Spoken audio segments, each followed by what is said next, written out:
Civil अस्पताल सौसर के सामने स्वास्थ्य कर्मचारी संघ की अनिश्चितकालीन हड़ताल शुक्रवार को दूसरे दिन भी जारी रही। कर्मचारी बीएमओ हटाओ, सिविल अस्पताल बचाओ के नारे लगा रहे हैं। संघ के पदाधिकारियों ने बताया कि यदि मांग पूरी नहीं हुई तो 20 अप्रैल से जिला अध्यक्ष भूख हड़ताल शुरू करेगा, जिसकी जिम्मेदारी शासन प्रशासन की होगी।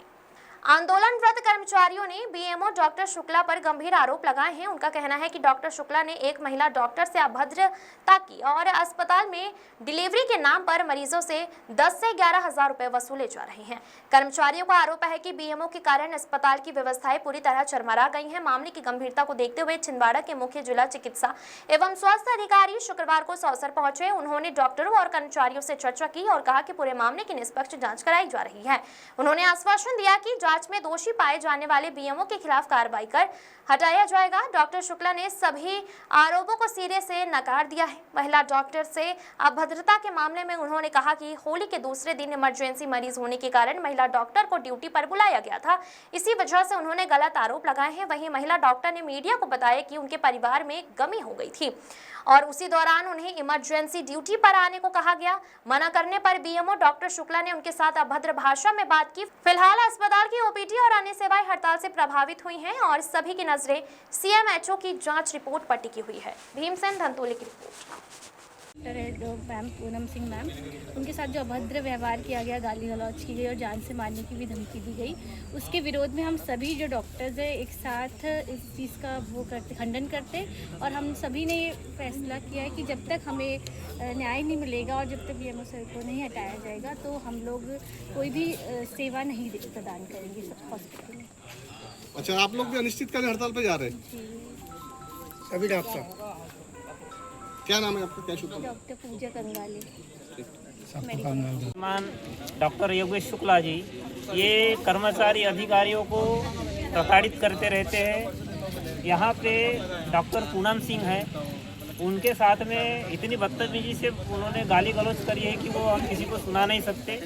ऐसे ही हर समय हमारी महिला कर्मचारियों के साथ में भी अभद्रतापूर्ण व्यवहार करते हैं। यहाँ पर जो महिलाएं डिलीवरी के लिए आती है उनका सीजर होता है, उनका रेट फिक्स करके रखा हुआ है उन्होंने 11,000 रुपये। वो हमने ज्ञापन में भी लिखा है। हमारे सीएमएचओ साहब इस चीज़ को झूठ बोल रहे थे, उन्होंने छुपाया है, उसका मेरे पास सबूत है। 2 महिलाओं की मैंने वीडियो बनाए हैं और मैं ये बोल रहा हूँ कि जब से ये डॉक्टर शुक्ला यहाँ प्रभार में है उस समय से लेकर के तो अभी तक जितने भी सीजर हुए हैं उसकी जांच की जाए और यहाँ के बहुत कुछ संसाधन गायब है, उसकी भी अपना जो स्टॉक रजिस्टर है उससे मिलान करके देखा जाए। आज आपका दूसरा दिन हड़ताल का है जी, तो आगे क्या क्या प्लान है आपका? आगे हमारा ये प्लान है कि अगर ये 2 दिन के अंदर कोई कार्रवाई नहीं होती है तो मैं नीलकंठ विरखरे मध्य प्रदेश स्वास्थ्य कर्मचारी संघ जिला अध्यक्ष यहीं पर 20 तारीख से भूख हड़ताल पर बैठने वाला हूं और मेरी भूख हड़ताल तब तक चलेगी जब तक डॉक्टर शुक्ला को पद से हटा करके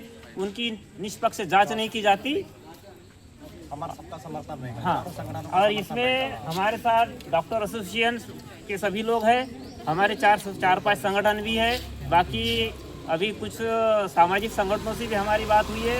उन्होंने भी कहा है कि ज़रूरत पड़ेगी तो हम भी मैदान में आएंगे और यहाँ फिर जो कुछ भी बवाल होगा उसके लिए हमारे जो उच्च अधिकारी हो जवाबदार रहे। बीएमओ की शिकायतें प्राप्त हुई है। होली के बाद से निरंतर जो है कोई ना कोई शिकायतें जो प्राप्त होती जा रही है जिसके ऊपर कार्रवाई निरंतर है।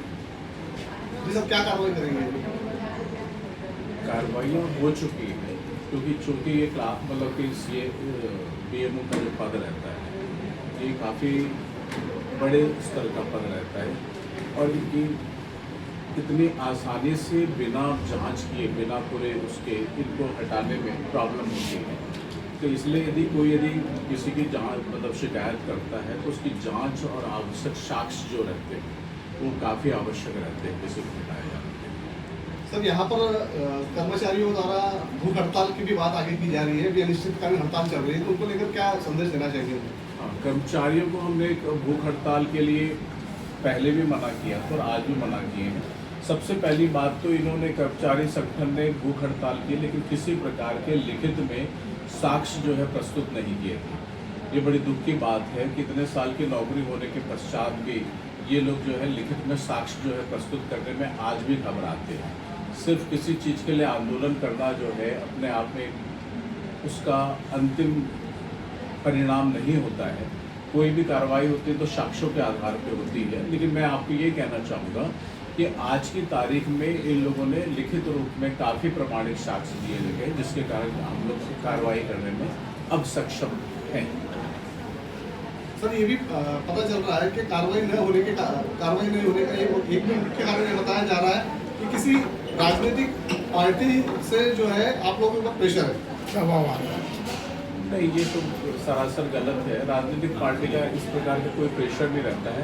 प्रशासन जो है वो अपने जो सामान्य जो नियम रहते हैं, प्रशासनिक नियम, उसके आधार पर प्रशासन चलता है और सरकारी मिशनरी जो रहती है वो सरकारी नियमों से चलती है और प्रशासनिक अधिकारी जो कार्य करते हैं वो शासकीय नियमों के तहत ही करते हैं। इसके अंदर राजनीति का कोई विशेष वो नहीं होता है। हाँ, राजनीति में एक बार सिफारिश चल सकती है, लेकिन कोई गलत कार्य होता है या किसी को हटाया जाना रखा होता है या किसी को रखा किसी पद के ऊपर स्थापना की जाती है तो वो नियमों के अनुसार ही की जाती है। उसके अंदर राजनीतिक प्रेशर आप कहते जरूर है, लेकिन हकीकत में उतना होता नहीं।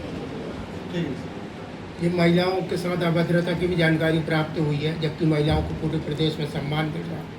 केंद्र सरकार, प्रदेश सरकार महिलाओं को सम्मान दे रही है और एक डॉक्टर द्वारा अभद्र किया गया है महिला के साथ, उसमें क्या कहना चाह रहे हैं? हाँ, इसकी जांच हमने पोस्ट कमेटी से करवाई है, जिसके अंदर महिला सदस्य रहते हैं। 5 सदस्यों की महिला उत्पीड़न समिति के द्वारा इसकी जांच करवाई जा चुकी है। क्या नाम लिखते सर पूरा? डॉक्टर नरेश गोनाडे, मुख्य चिकित्सा एवं स्वास्थ्य अधिकारी छिंदवाड़ा एवं पांडुरंगा जिला। सिविल अस्पताल सौंसर में जो कर्मचारी लोग अनिश्चितकालीन हड़ताल पर बैठे हुए हैं और उनकी मांग है कि बीएमओ हटाओ, और आप बीएमओ शुक्ला सर, आप अपना पक्ष क्या रखना चाह रहे हैं? कर्मचारी अपने पक्ष रख सकते हैं, इसमें मुझे कोई प्रॉब्लम नहीं, परंतु उनके पास कोई ठोस मुद्दे नहीं जिसके खिलाफ वो ऐसा कर सकते हैं। अच्छा, एक मुद्दा था अभद्रता वाला। हाँ, कोई महिला के साथ अभद्रता जो डॉक्टर हुई है। पूनम सिंह मैडम है, जिनको मैं अपनी बहन मानता हूँ। अच्छा, और ये भी ऑफिस में नहीं हुआ ये सारी चीज़ें। कहाँ पे हुआ? ये धुलंडी का दिन था और ये टेलीफोनिकली हुआ, हॉस्पिटल परिसर के बाहर, यहाँ पे कुछ भी नहीं हुआ था। टेलीफोन पे ऐसी कोई बात जिसको उसको दिल को छू गई है, ऐसी कोई बात बोले आपने?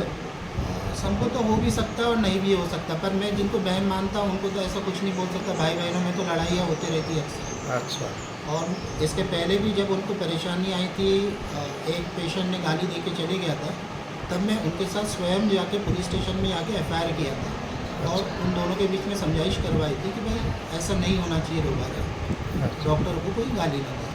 रही बात जो कर्मचारी हो, जो अनशन पे बैठे, वो सिर्फ फील्ड वाले कर्मचारी बैठे, न कि सिविल हॉस्पिटल सौसर के। अभी कलेक्टर साहब ने HPV वैक्सीनेशन प्रोग्राम स्टार्ट किया, इनके बैठने की वजह से वो काफ़ी प्रभावित आ रहा, जिसकी वजह से मुझे शो कॉज नोटिस मिली। जो चीज़ टेबल पे बैठ के सॉर्ट आउट कर सकते थे, उनको वो अनैतिक तरीके से हड़ताल पे बैठ के एक प्रोपोगंडा फैला रहे। Thank you.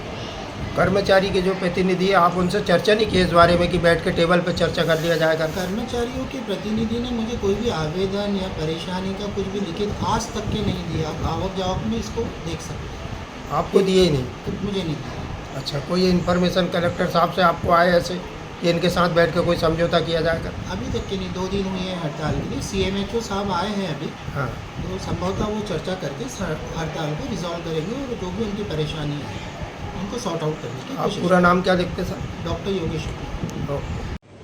चला है कि आपके द्वारा जो है क्षेत्र के जो BMO हैं उनके ऊपर कई गंभीर आरोप लगाए गए, तो किस प्रकार के आरोप थे और किस प्रकार आपको प्रताड़ित किया जा रहा था? देखिए, ये जो घटना थी ये होली वाले दिन की थी। 3 तारीख को जो आकस्मिक OPD लगाई जाती है उस दिन की थी। क्योंकि उस दिन मेरे घर में एक ऐसी दुर्घटना हुई थी कि मैं किसी से भी बात करने के उसमें मानसिक स्थिति में नहीं थी। उस दिन मेरे जेठ जो थे वेंटिलेटर पे थे, अचानक से उनकी तबीयत ख़राब होने लगी थी। उन्होंने मेरे को बोला OPD आने के लिए। मैंने उन्हें कहा मैं नहीं आ पाऊँगी सर, मेरे घर में अभी थोड़ी परेशानी है। तो उन्होंने कहा मैं आपकी एब्सेंट डालूंगा आज की। मैंने कहा ठीक है सर, आप डाल लीजिए, मगर अगर मैं नहीं आती और एब्सेंट डालती तो आपको बाकी लोगों की भी एब्सेंट डालनी पड़ेगी।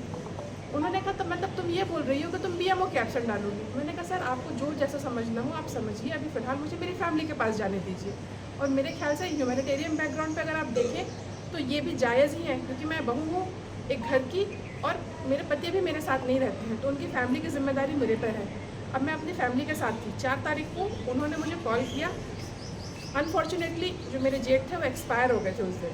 मैं उनका फ़ोन लेने की मानसिक स्थिति में ही नहीं थी, क्योंकि मेरे घर में बहुत ज़्यादा रोना गाना मचा हुआ था।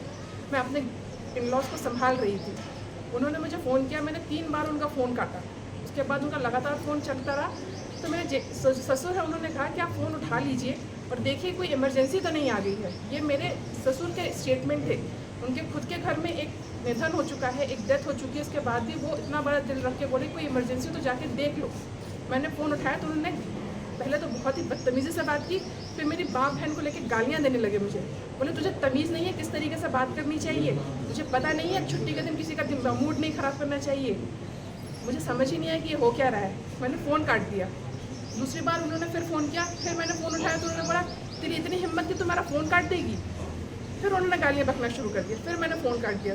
तीसरी बार जब उन्होंने फ़ोन किया तो मैंने उनकी रिकॉर्डिंग चालू कर दी, और रिकॉर्डिंग में मेरे पास आज भी है, जो मैंने साक्ष्य के रूप में जमा की है इस इंक्वायरी के लिए। जी मैडम, अभी क्या चाह रहे हैं आप लोग? अभी मैं चाह रही हूँ कि ये बीएमओ ठीक नहीं है, क्योंकि ये इतना सब होने के बावजूद तो मुझे अलग अलग तरीके से प्रताड़ित करने की कोशिश कर रहे हैं। सीएम के कॉन्वॉय में मेरी 2 ड्यूटी एक साथ एक दिन में लगा देना किसी भी इंसान के लिए कैसे पॉसिबल है। मैं परसों के दिन छुट्टी पर थी और मैंने लिखित में दी थी कि मैं छुट्टी पर हूँ। उन्होंने क्या समझा पता नहीं, वो बुलाते हैं और बोलते हैं कि इनको बुला लो और केस करवा दो। सर मैं छुट्टी पर हूँ, मैं हार्ट पेशेंट हूँ, मैं कार्डियोलॉजिस्ट के पास गई हूँ, वहाँ मेरा ईसीजी को हो रहा है, मैं कैसे आऊँगी?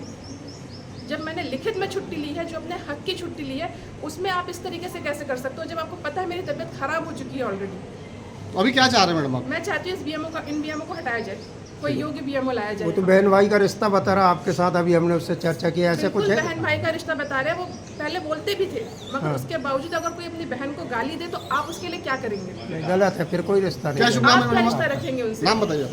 मेरा नाम doctor Poonam Singh, anaesthesiologist, civil hospital Sausar. ठीक। ओके।